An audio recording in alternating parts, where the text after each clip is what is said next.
안녕하세요. 금요사건 파일 디바제식합니다. 한 해를 마무리하는 끝자락이었던 2014년 12월 29일 저녁 9시 40분. 강원도 양양군 현남면 가마골에 있는 한 다세대 주택 2층에서 화재가 발생합니다. 집이 타오르는 모습을 본 주민이 신고를 했고요. 긴급하게 소방대가 출발했죠. 다행히 1시간 반 만에 큰 불길은 잡혔습니다. 근데 이날 화재가 상당한 폭발까지 보였어요. 그래서 안방 창틀과 유리 창문이 다 산산조각 나 있었고 그 파편이 또 인근 도로까지 날아갔을 정도인데요. 현장은 참혹했습니다. 그런데 더 안타까운 건 화재가 난 이곳에서 4구의 시신이 발견되었다는 점입니다. 이들은 모두 이 다세대 주택 2층에 거주하던 일가족이었는데 피해자는 38살 주부 박씨, 그리고 각각 12살, 9살, 6살 된 그녀의 3아이들이었습니다. 마을 전체가 고작 10가구가 다인 이 작은 동네에서 일가족 화재 사망 사건이 발생했고 마을 주민 모두가 정말 깊게 상심하고 안타까워하고 있었죠. 마침 박씨 집은 또 마을에서도 외딴 곳에 있었다고 하는데요. 화재를 다 진압한 후에 본격적으로 경찰이 현장 감식에 들어갔습니다. 여전히 안에는 그 물건이 타면서 막 유해한 연기가 나잖아요. 일산화탄소요. 이런 게 났고 했지만 다 훼손되기 전에 남은 모습들을 경찰이 보고 왜 화재가 났는지 파악을 해야 되는 게 급선무겠죠. 참고로 방진 마스크 같은 장비를 제대로 갖추지 못하면 이런 화재 현장에서 경찰이 버틸 수 있는 시간도 길어야 5분 정도라고 합니다. 너무 매캐하니까요. 어쨌든 그렇게 까맣게 타버린 집을 살피던 경찰이 이 사건이 단순한 화재가 아님을 감지했습니다. 그 이유는 먼저 사망자들이 발견된 위치였어요. 일반적으로 화재 사고, 즉 실화의 경우에는 사망자들이 문이나 창문 앞쪽에서 발견된다고 합니다. 본능적으로 탈출을 시도하다가 이제 실패하면서 사망하기 때문이에요. 그런데 이 사건의 경우 사망자들이 모두 방 안, 방문 앞, 거실 등에서 발견됩니다. 탈출 시도의 흔적이 별로 보이지 않는 거예요. 그럼 혹시 동반 자살? 보통 그런 경우에는요, 온 가족이 모여 있기 마련입니다. 근데 이 사건에서는 두 아들은 거실에 있었고 모녀는 방에 있었다고 해요. 출입문 또한 잠겨져 있지 않았고요. 이건 통상적인 자살의 현장과는 거리가 있어 보였습니다. 그래서 방화를 조심스럽게 의심하던 중에 거기에 힘을 실어주는 증거들이 계속 발견됩니다. 먼저 현장 감식 결과 초기 발화 지점에서 휘발유의 흔적이 나왔습니다. 근데 저는 이런 생각이 들었어요. 휘발유가 이미 다 불에 타버렸을 텐데 어떻게 그걸 발견했을까? 물론 냄새도 있고요. 무엇보다도 경찰이 장판을 들춰보니까 미끌거리는 기름이 발견됐던 겁니다. 자, 그렇다면 누군가 집 전체에 불길이 빠르게 퍼지도록 휘발유까지 뿌려서 불을 질렀다는 건데요. 이뿐만 아니라 부검을 해보니 이 시신의 피부에 남아있는 물결무늬 흉터가 확인됩니다. 물결무늬 흉터. 이건 이 사람에게 직접 휘발유를 뿌리고 불을 질렀을 때 나타나는 흔적이라고 해요. 여기까지의 증거만으로도 이 사건이 의도적인 방화 사건이라는 걸 짐작할 수 있었죠. 그런데 마지막 증거는 이게 단순 방화 사건이 아닌 방화 살인 사건이라는 걸 명확히 말해주고 있습니다. 피해자들의 체내에서 졸피뎀, 수면제가 검출되었기 때문입니다. 피해자들을 의도적으로 재운 후에 집에 불을 질러서 사망하게 한 정황인 거죠. 경찰은 곧장 용의자를 추리기 시작합니다. 가장 먼저 용의선상에 오른 사람은 예상하셨겠지만 피해자 박 씨의 남편이자 아이들의 아버지인 A씨였습니다. 그는 당시 가족들과 떨어져서 강원도 횡성에 있는 어머니 집에서 요양 중이었어요. 1년 전에 교통사고가 발생했는데 그 후유증으로 뇌병변 장애 진단을 받았기 때문이라는데요. 이 남편 A씨는 평소에는 횡성에 있는 어머니와 함께 이제 요양 생활을 하다가 강릉에 있는 병원에 치료를 받으러 올 때마다 집에 들려서 아이들을 만나곤 했습니다. 수소문 해보니까 가족관계에는 큰 문제가 없었던 것 같아요. 심지어 화재 당일에도 아이들 만나서 장난감 사주고 좋은 시간 보내다가 떠났다고 말했죠.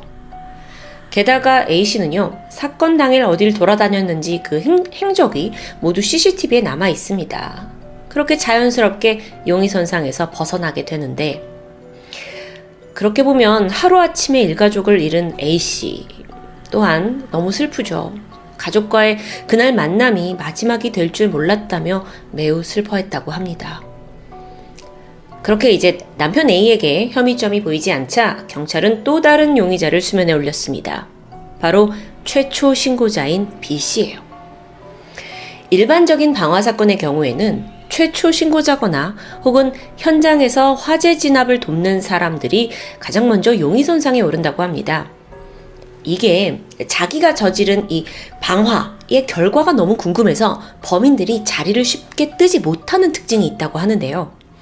그래서 참고로 화재가 발생하면요, 경찰들이 가잖아요. 막 사람들이 웅성웅성 모여 있는데 이때 경찰은 주변 사람들을 비디오로 찍어둡니다. 이 중에 범인이 있을 가능성이 높기 때문이죠.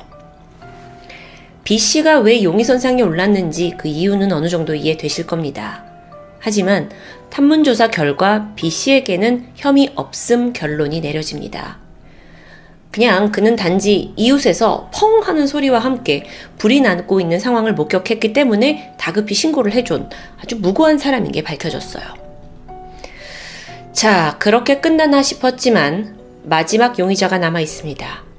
바로 현장에서 화재 진압을 도왔던 40대 여성 E씨였어요. 그녀는 현장에 도착한 소방관들에게 2층에 4명이 있어요 라면서 막 다급하게 소리쳤고요. 자기 역시 소방관들을 따라서 막 불길 속에 들어가겠다라는 모습을 보이기도 했었는데요. 물론 이게 용감한 어떤 시민의 모습을 오해한 걸 수도 있죠. 하지만 여러분, 지금은 범인을 찾는 게 우선이니까요.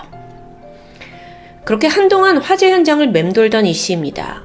경찰은 그녀를 대상으로 진술조사를 진행하게 되는데, E씨에 따르면 피해자 B씨와 그녀는 아는 사이였습니다. 초등학교 학부모 모임을 통해서 가까워졌어요. 그러니까 애들끼리 아는 사이인 거죠. 그러면서 E씨가 뭐라고 하냐면, 죽은 B씨가 생전에 남편과의 불화가 심해서 우울증에 시달렸고, 또 게다가 자기한테 1,400만 원 정도의 빚을 졌을 정도로 아주 극심한 생활고에 시달렸다라는 사실을 털어놓습니다. 그런데요, 여러분, 경찰은 이 E씨가 진술하는 내내 어딘지 모를 위화감을 느꼈다고 해요. 이 불편한 위화감이 어디서 오는 걸까 하고 보니까 E씨가 여러 가지 진술을 하는 데 있어 B씨의 죽음에 대해 전혀 슬퍼하는 기색은 보이지 않는 겁니다. 그러던 중이었어요. E씨가 갑자기 휘발유에 대한 이야기를 꺼내더니 B씨가 휘발유로 집에 불을 질러가지고 애들하고 그렇게 극단적인 선택을 한 것 같아요 라는 말을 하는데요. 그때까지 경찰들 중 그 누구도 방화의 도구가 휘발유라는 말을 한 적이 없었습니다. 근데 E씨는 계속 진술했죠. 제가 이 불이 나는 상황에서도 B씨를 구하려고 5번이나 집 안에 제가 들어가려고 했잖아요 라고 막 이 부분을 강조해요. 그래서 그때 현장에 있었던 소방관들의 증언을 모아봤죠. 그것 또한 사실이 아니었습니다. 이렇게 반복되는 어긋나는 진술에 E씨에 대한 그 경찰의 의심이 오히려 조사를 하면 할수록 짙어져 가고 있던 중에 얼마 지나지 않아 물증까지 하나둘 발견되기 시작합니다. 앞서 피해자들 체내에서 졸피뎀 성분이 검출되었었죠. 그런데 피해자 엄마였던 B씨는 생전에 단 한 번도 졸피뎀을 처방받은 기록이 없습니다. 그러면 이 용의자 E씨의 주장대로 B씨가 아이들과 동반 자살을 했을 거다라는 가능성은 굉장히 낮게 볼 수밖에 없어요. 반면에 이 E씨가 졸피뎀 외에 여러 수면제를 처방받은 기록은 고스란히 남아있는 겁니다. 심지어 가장 최근에 받은 게요, 화재 당일인 29일 오후였어요. 그 화재 당일날 또 졸피뎀을 처방받은 거예요. 여기에다가 마침 현장에서 발견된 맥주병과 음료수병에서도 졸피뎀 성분이 검출됩니다. 그럼 정황상 E씨가 이 집에 가서 B씨와 아이들에게 맥주와 음료수를, 졸피뎀을 탄 맥주와 음료수를 먹인 건 아니었을까요? 또 다른 증거가 있습니다. B씨의 집 신발장에서 한 장의 서류가 나왔는데요. 이건 E씨가 죽은 박 씨에게 약 1,880만 원을 빌렸다라는 걸 증명하는 차용증이었습니다. 어라? 이 씨는 박 씨가 자기 돈을 1,400만 원을 빌려갔다고 했는데요. 앞뒤가 맞지 않죠.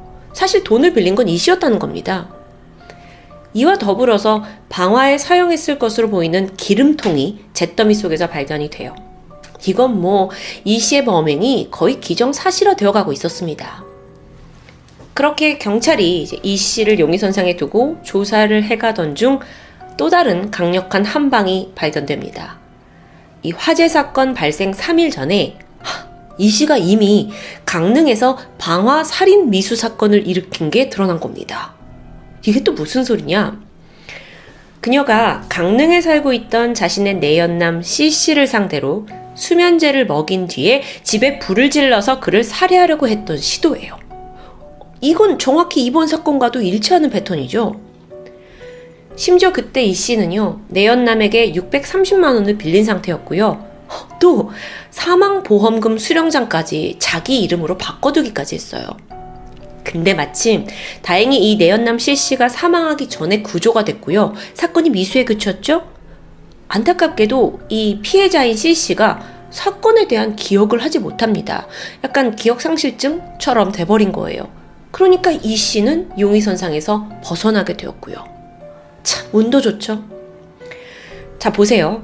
이 씨와 금전적인 관계로 얽힌 사람들이 3일의 간격을 두고 화재 피해를 입었습니다. 경찰은 결코 이걸 단순한 우연의 일치라고 생각할 수 없었던 겁니다. 이 씨는 즉각 건조물 방화치사 및 강도살인 혐의로 체포됩니다. 거듭되는 조사와 진술 또 여러 증거들을 통해서 처음에는 이 씨도 무슨 소리냐 라고 부인을 했지만 결국 범행을 인정하게 되죠. 아이 셋을 포함해 일가족을 살해한 방화살인 사건입니다. 범인 이 씨 진술에 따른 그날의 전말을 좀 알아보면 그녀는 일부러 이 죽은 박 씨의 남편이 오기로 한 날에 범행을 저질렀어요. 그래서 자기 대신 남편 A 씨가 의심받도록 하기 위해서였죠. 그녀는 박 씨에게 빌린 돈 1,880만 원을 갚고 싶지 않아서 범행을 저질렀다고 말합니다. 예상대로 맥주와 음료수에 졸피뎀을 타서 박 씨와 아이들에게 건넸고 모두 잠들자 곧장 방화를 저지른 것 또한 일치했습니다. 이 씨가 아주 교묘한 인간이에요. 그날 현장에서 휘발유 뿌리고 그 다음에 다 불을 지른 다음에 자기는 밖으로 빠져나왔어요. 그리고 현장에서 차로 7분 정도 떨어진 파출소 인근에서 대기하고 있었던 겁니다. 그러다가 잠시 후 소방차가 삐용삐용 하고 지나가죠? 됐구나 싶어서 다시 현장으로 돌아갑니다.